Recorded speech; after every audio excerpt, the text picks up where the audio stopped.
مقبوضہ جموں کشمیر میں G20 جیسے تماشے کشمیری عوام کے لیے کوئی معنی نہیں رکھتے، کیونکہ وہ وحشانہ بھارتی قبضے میں مسلسل مشکلات و مصائب کا شکار ہیں۔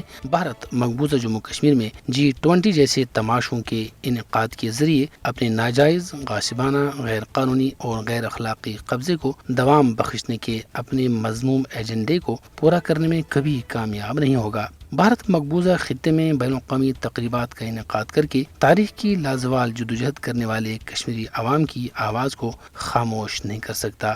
مودی اور اس کے حواری یہاں بین الاقوامی تقریبات منعقد کر کے تنازع کشمیر کی اصل حقیقت کو تبدیل نہیں کر سکتے۔ مقبوضہ جموں کشمیر میں امن و استحکام کا براہ راست تعلق کشمیری عوام کو ان کا حق خود ارادے دلانے میں ہے، جس کا وعدہ بھارت اقوام عالم کو گواہ ٹھہرا کر اہل کشمیر کے ساتھ کر چکا ہے۔ کشمیری عوام کی امنگوں اور خواہشات کے مطابق تنازع کشمیر کے حل کے بغیر جنوبی ایشیا میں پائیدار امن و استحکام نہ پہلے کبھی شرمندہ تعبیر ہو سکا اور نہ ہی کبھی آئندہ ہو سکتا ہے۔ تنازع کشمیر پر بھارت کی ہر دھرمی پرامن جنوبی ایشیا کی راہ میں سب سے بڑی رکاوٹ ہے۔ گزشتہ 76 برس گزرنے کے باوجود بھارت کشمیری عوام کے حق خود ارادت کو طاقت کے گھمنڈ میں مسلسل نظر انداز کر رہا ہے۔ حالانکہ بھارت مسئلہ کشمیر پر اقوام متحدہ کی قراردادوں کی حمایت اور دستخط بھی کر چکا ہے۔ وقت آ گیا ہے کہ G20 فورم اور دیگر عالمی طاقتیں کشمیری عوام کے ساتھ حق خود ارادت کے حوالے سے کیے گئے اپنے وعدوں کو پورا کریں۔